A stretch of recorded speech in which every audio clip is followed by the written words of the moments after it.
I'm Logan Crawford, and right now on Spotlight, we're diving into a riveting narrative.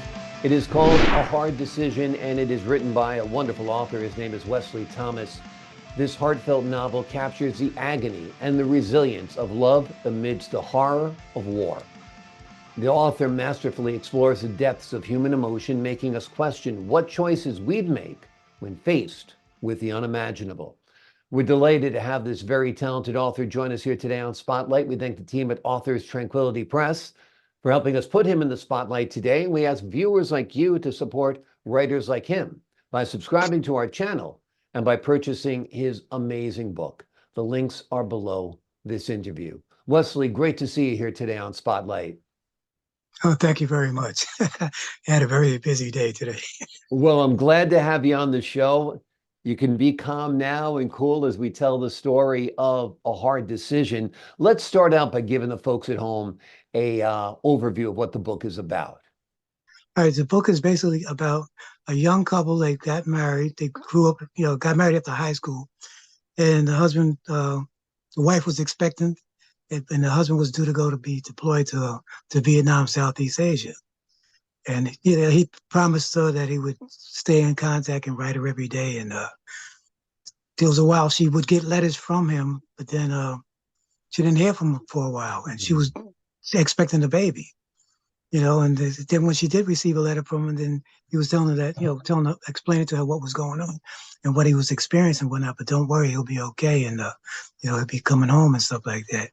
And then time goes by, and she receives word from the Air Force Casualty Organization to let her know that her husband is either MIA or killed in action and whatnot.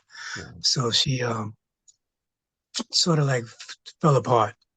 And she had a girlfriend named Marguerite that really guided her through some of the trials and tribulations that she was dealing with mentally, because she was mentally affected by that, with the funeral and all that other stuff and whatnot. And her husband, William, he went off the wall, but like he was expecting to return back to his family and stuff like that, but he became a POW, and he was being interrogated, and according to what he was dealing with, his mind was being messed over by the interrogators, having him believe that all of his family is dead, and even his, in other words, they didn't kill him. They tortured him through his mind. Right. And that played a heavy impact on him. So as time went by, one of her best girlfriend, Marguerite, had invited her to like a party to introduce her to another gentleman that the girlfriend knew. And at that time, Zera wasn't interested in getting involved with anybody else because of the things that she has gone through. And she didn't want to suffer anything, another demise with things going on and whatnot. So as time goes by, she met Steve, and they eventually, dated, and they got married.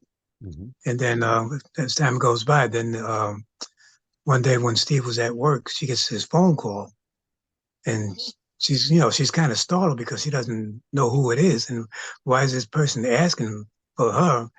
And then she says, well, your voice sounds familiar. Mm-hmm. It sounds strange, almost as if you're my late husband, William, but I know he's dead. And he's trying to convince her that he's not dead. He's very much alive. And he wants to come by to see her, to speak to her. Mm. And she said, well, I can't really do that because I'm married, and, and it wouldn't be right for me to be talking to you without my husband being here. So, he did come by. Mm. He came by, and he paid her a visit. And when she opened the doors, he says, Zero, what's the matter? Don't you remember me? The good times we had together before I went overseas and stuff like that. And she just couldn't comprehend that here is her late husband standing there in front of her, but she's remarried. Mm-hmm.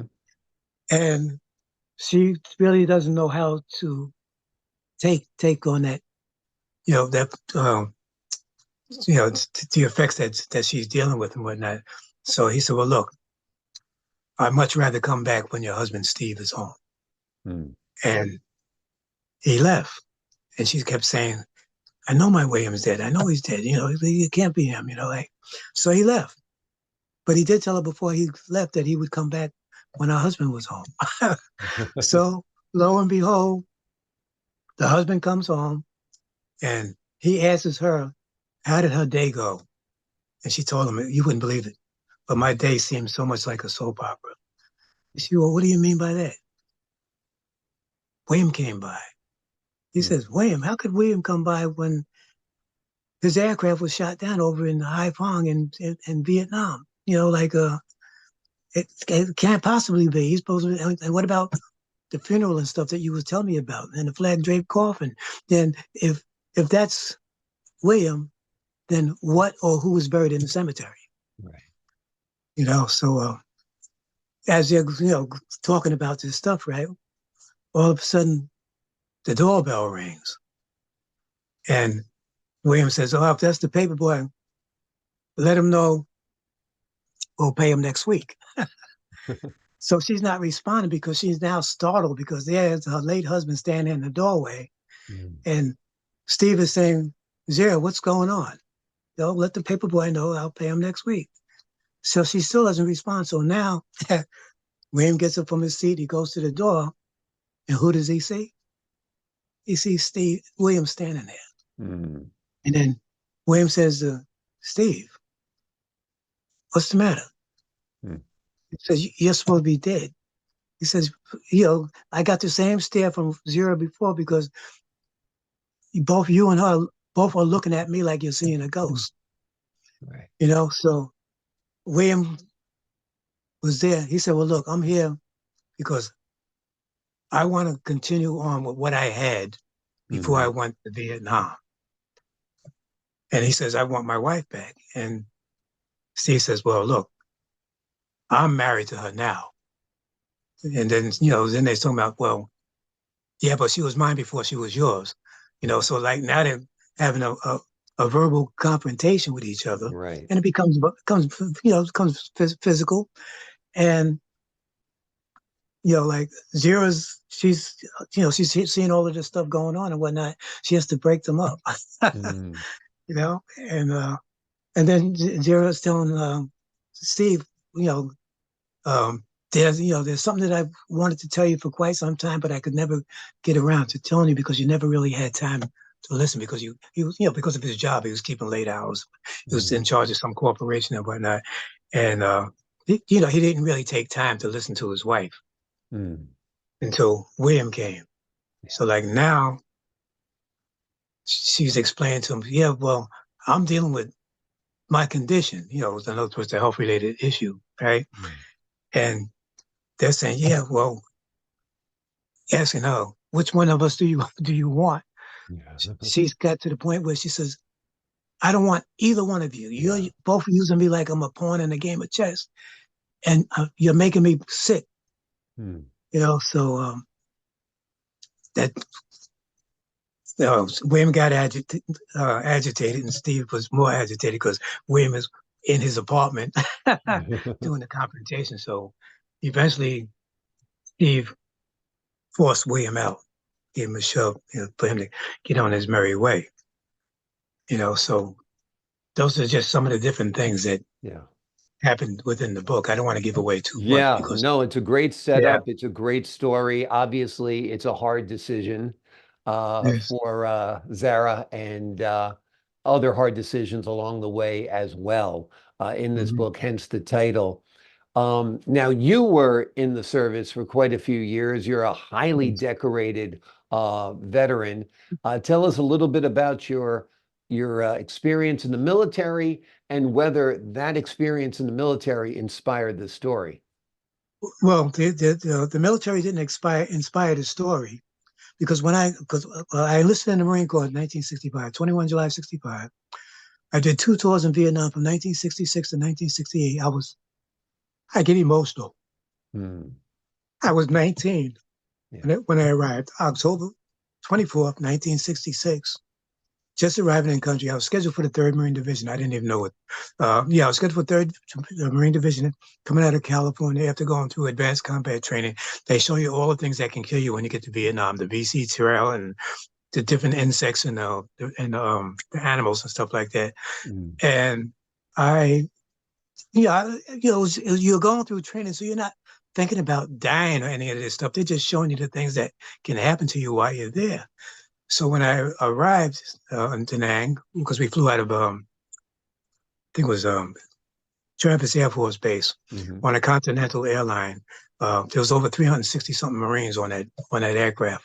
We didn't have any weapons. Usually, when you travel on ship, you carry your combat gear and all that stuff. So we didn't have any of that stuff. We just go in there with our uniforms and our sea bags and stuff like that. So when we landed in Da Nang at night, before we landed, the plane was flying, and then they distinguished the lights, and we didn't know why they turned the lights off.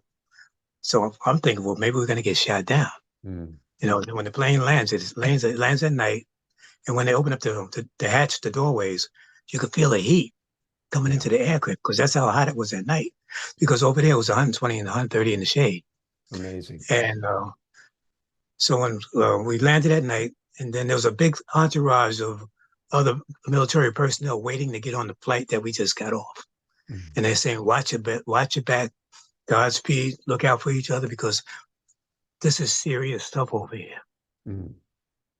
So, we lay down at night on cots and stuff like that in a big air terminal in Da Nang. That was one of the locations. And so in the morning, because I was scheduled for 3rd Marine Division, when the morning came, they called a muster together and they started fanning out Marines to other different areas where they were needed. Yeah. So they said, well, Lance Corporal, I was at E3, Lance Corporal Thomas, 1st Marine Air Wing, Da Nang. I didn't even know what that was. Then there was, somebody from Da Nang from the 1st Marine Air Wing, Marine Wing Headquarters Group 1, which was near Highway 1. It was a compound on the other side of the Air Force. I mean, on the other side of the air base. And they picked me up and they drove me, to the compound to be indoctrinated by, the other Marines that were already there in country that have been already dealing with the issues that they were facing. And, so I got, sort of adjusted to it. So like 2 months in country, we're in our racks because we slept on the mosquito nets and stuff like that. Mm-hmm. In the racks and hooches, we call them hooches. And at night you can, you hear, you can feel the ground pounding. Yeah. And you see, when you step out of your hooch, because you in your subconscious, you can feel the concussion and stuff from the explosions and stuff. And you really don't know what's going on because this is your first time experiencing something like that. Yeah. And then when you grab, then your heart is racing. You got your adrenaline rush.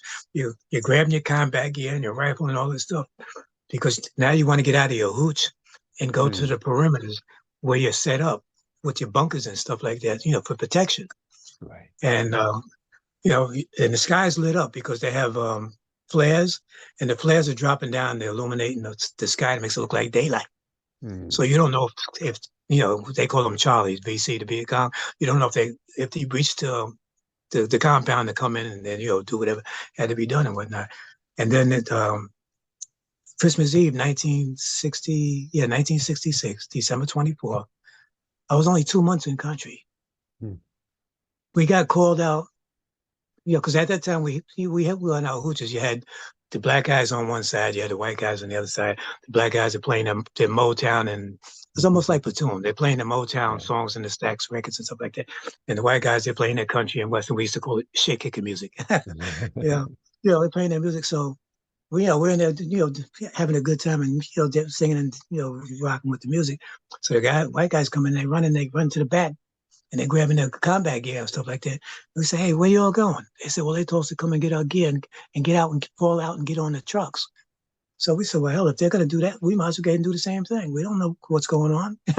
We don't want to be left behind. So we got our gear and we all went out and got on the truck. We didn't know where we were going, what we were doing, and it was raining that night.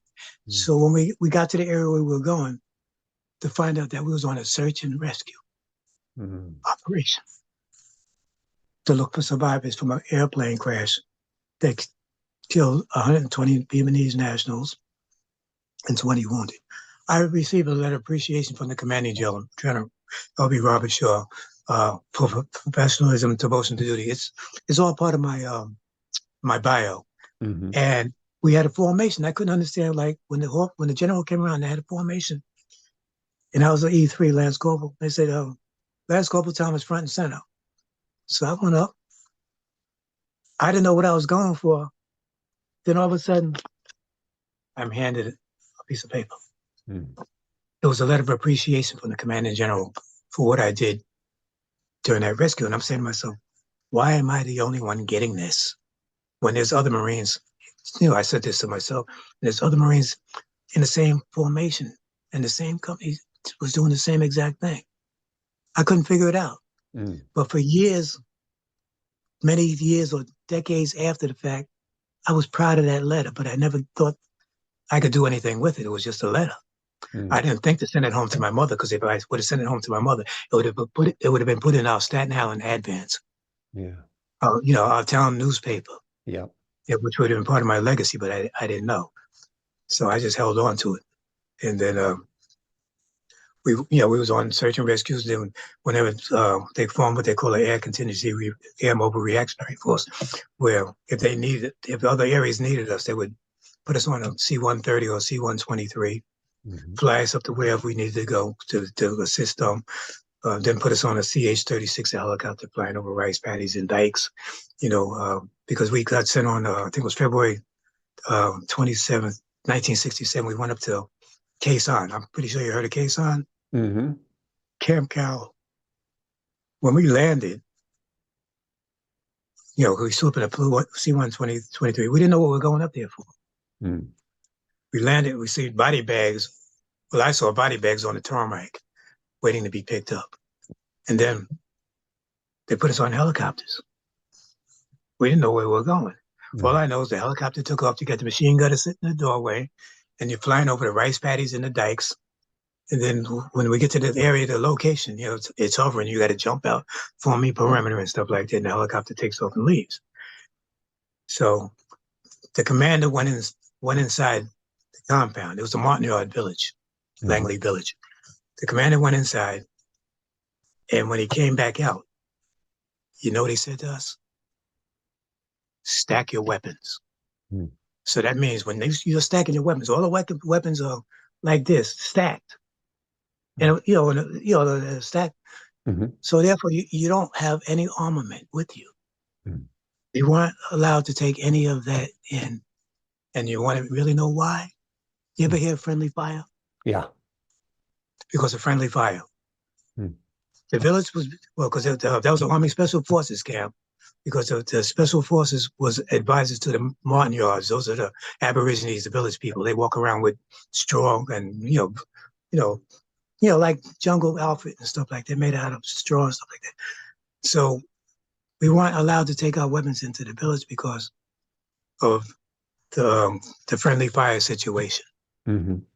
When the military, U.S. military called in for an airstrike, because the Congo coming up from the tunnels to attack the village and whatnot. So they called for an airstrike, and the airstrike, they dropped it on the village people. So our job assignment up there was to bury their dead. To bury their dead. And the ground was so hard, you can just enough to put the body in, cover it over dirt. No, put a straw mat over it, cover it over with dirt. And if you walk on it, you can still feel the body. Amazing. So these things are very, very touching, very haunting. Yeah. And then when I came home, I had a lot of psychological. Before I even came home, I was stuck in Southeast Asia for 3 days because somebody else with the same name that I have, but the first name was spelled different. Theirs was spelled Wesley. Mine was spelled Westley.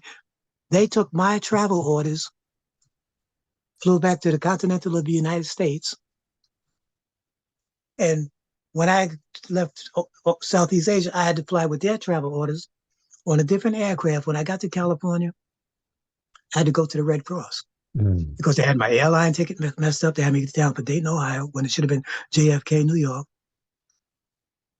My travel orders was just to go from here to there. Because but the other person's travel orders I had, it was his records, stack. Mm. And then I say to myself, like, whenever anybody spells my name incorrectly, I have a Mm. flashback. Yeah. People say, oh, yeah, Wesly, Westly, or Wesley. It's not spelled like that. My name has two E's and it has a T. I don't Yeah. mind being called Wes, West for short, not West. Right. And I have a flashback because I'm saying to myself, like, if the plane crashed, whose body is in the cemetery? What family is Yeah. being, so a lot Amazing. of this stuff. And then I didn't know when I came home, I had a lot of psychological baggage. Mm. Breakdowns, but I didn't know I was dealing with anxiety and depression. I didn't know what PTSD was. Right. And I didn't get any help from the VA until 2000 because I didn't think I needed any. I didn't know that I needed any. And there was a time, I'm pretty sure you've heard it over the years with the new service personnel with the Gulf War and the Middle East and stuff like that. Hmm. You hear a lot of suicide. Yeah. I I attempted suicide in 1988, Mm. September 29th. I stabbed myself in an abdominal section with a butcher knife, just waiting to die. When I was taken to Elmhurst General Hospital on a gurney, after getting out of the vehicle and being rolled past the people that were in the waiting area, I can hear voices. Hey, did you see that? That guy got a knife sticking out of his stomach. And I was only about 42 years old. Mm.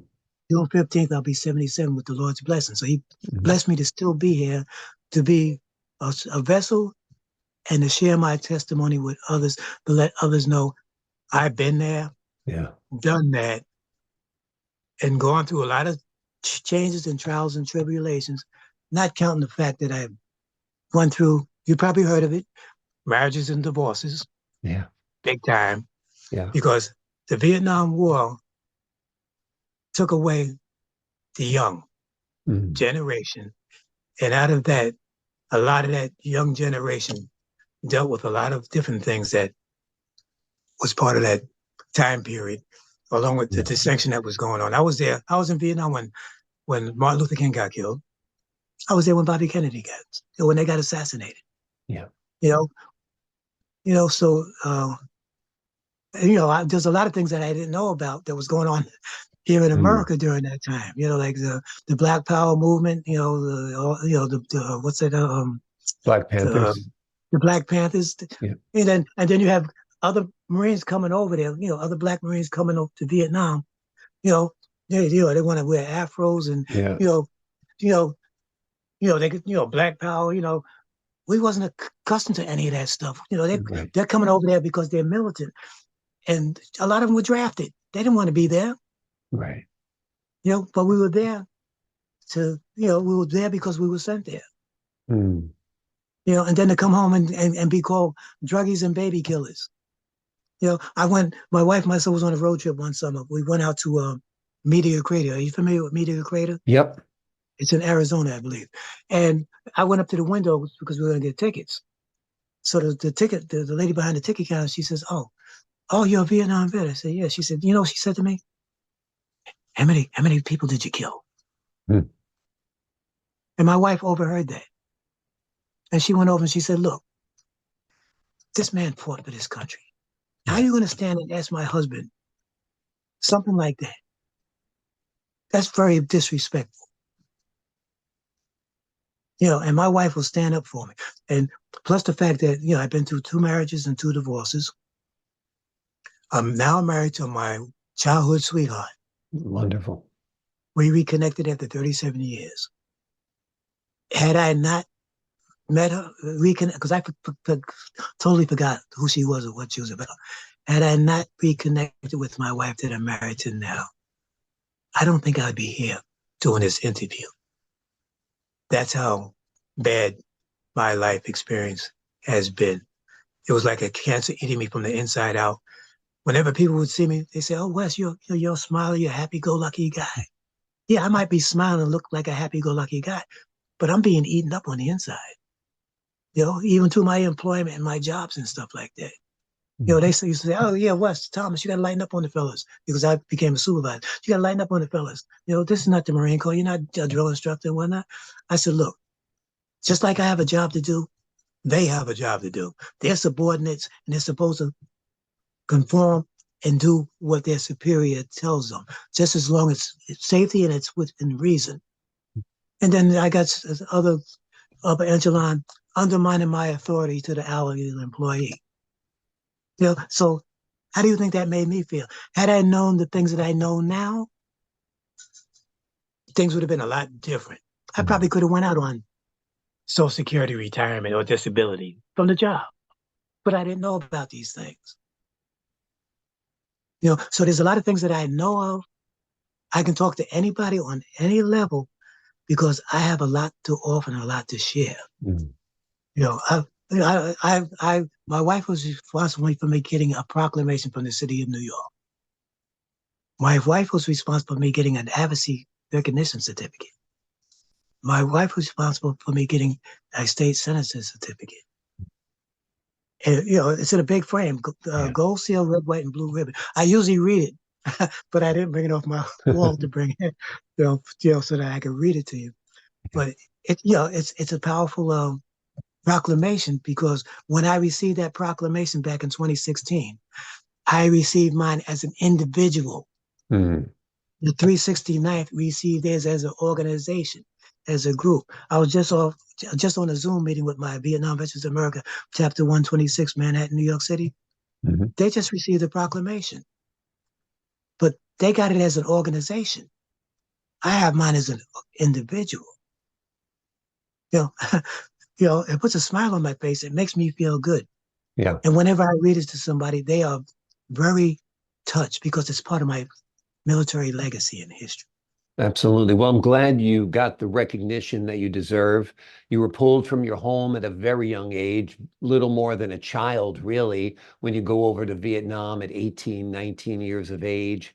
And you had to do, difficult work and see a side of life that a lot of people will never see. Most people would never want to see. And you've served your country with valor and with bravery, and we thank you for that. And we thank you for creating this great piece of literature now. It's called A Hard Decision. It's written by Westley Thomas.